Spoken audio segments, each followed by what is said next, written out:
నమస్తే, welcome to whistle.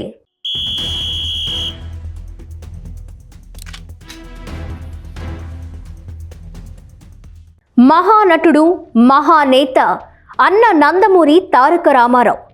ఆ పేరు వింటే తెలుగు జాతి పులకరించిపోతుంది. ఎన్నో పాత్రల్లో జీవించి తన జనం కోసం రాజకీయాల్లోకి వచ్చి వారి కష్ట సుఖాల్లో పాలు పంచుకున్న రియల్ హీరో ఆ యుగనేత.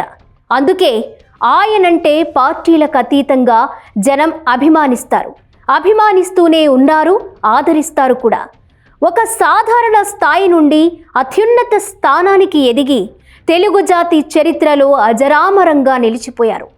ఒక్క ముక్కలో చెప్పాలంటే తెలుగుదేశం పార్టీకి ముందు, తరువాత అని చెప్పుకునేలా తెలుగు రాజకీయాలను మార్చేసిన జననాయకుడు ఆయన.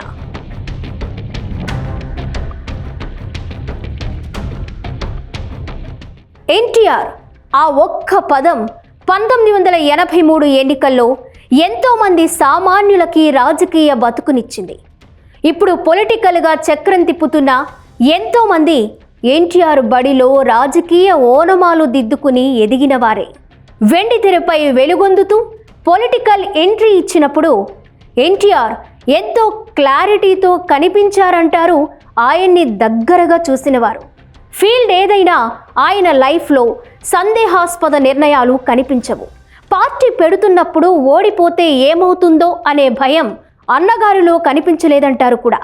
దేశంలో ఉన్న అన్ని పార్టీల నాయకులను, అగ్రదేశ అధినేతలను కూడా గడగడలాడించిన ఇందిరాగాంధీతో పోరాడి గెలవగలమా అన్న అనుమానం కొంచెం కూడా లేకుండానే తెలుగుదేశం పిలుస్తోంది, రా కదలిరా అంటూ పొలిటికల్ ఎంట్రీ ఇచ్చారు అన్నగారు.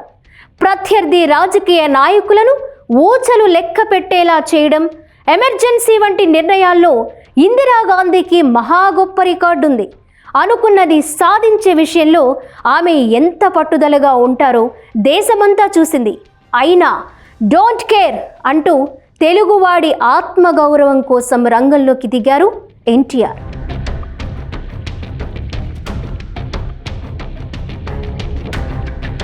కాంగ్రెస్కు ఎదురొడ్డి నిలబడ్డారు. పోరాడి గెలిచి చరిత్ర తిరగరాశారు. అది కూడా ఊరు పేరు తెలియని యువకులకు ఎమ్మెల్యే సీట్లిచ్చి. అందుకు ప్రత్యక్ష నిదర్శనం ప్రస్తుత ఆంధ్రప్రదేశ్ స్పీకర్ చింతకాయల అయ్యన్న పాత్రుడు. ఎలాంటి రాజకీయ నేపథ్యం లేని కుటుంబం, మారుమూల ప్రాంతం. 23 ఏళ్లకే పార్టీలో చేరారు. ఆయన్ను దగ్గరికి పిలిచిన ఎన్టీఆర్, ఏం బ్రదర్, ఎన్నికల్లో పోటీకి సిద్ధమా మీరు అనేసి బీ ఫామ్ చేతిలో పెట్టి పంపారు. ఇలా ఎంతో మందిని మేటి నేతలుగా మార్చేసిన చరిత్ర ఎన్టీఆర్ సొంతం. అప్పటి వరకు అప్రతిహతంగా అధికారాన్ని అనుభవిస్తున్న కాంగ్రెస్ని పాతాళానికి పడేశారు. మొండి ధైర్యం, ప్రజలపై నమ్మకం, ముక్కుసూటితనం ఇవే ఆయన అస్త్రాలు. ఏం చేసినా రాజసంగా చేయడం ఎన్టీఆర్ అలవాటు.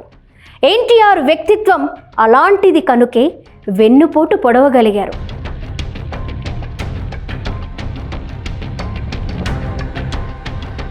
ప్రజల కోసం, ప్రజల వద్దకి, ప్రజల చేత. ఈ సిద్ధాంతంతోనే ఒక నటుడిగా ఉన్న రోజుల్లోనే రాయలసీమ కరువు బాధితులని ఆదుకోవడం కోసం తన తోటి నటులతో కలిసి జోలెపట్టి నిధులు సేకరించారు ఎన్టీఆర్. తరువాత ఆ సిద్ధాంతాన్ని రాష్ట్ర పాలనలోనూ చూపించారు. పాలితులని పాలకులుగా మార్చిన ఆయన ఘనతే సామాజిక విప్లవంలో ఆంధ్రప్రదేశ్ని మరొక మెట్టు ఎక్కించింది. అధికార వికేంద్రీకరణ, బడుగు బలహీన వర్గాలకి రాజ్యాధికారం, ఎంసెట్, ₹2కే కిలో బియ్యం, లోక్సభ బిల్, స్త్రీలకి ఆస్తిలో సమాన హక్కు, సగం ధరకే చేనేత వస్త్రాలు, వ్యవసాయ రంగానికి సబ్సిడీ, మహిళా విశ్వవిద్యాలయం, గిరిజన విద్యార్థులకి స్కూల్స్, కాలేజీలు, తెలంగాణలో పటేల్ పట్వారీ వ్యవస్థ రద్దు, మద్య నిషేధం, ఇలాంటి ఎన్నో విప్లవాత్మకమైన మార్పులు అన్నగారి మానసిక పుత్రికలే.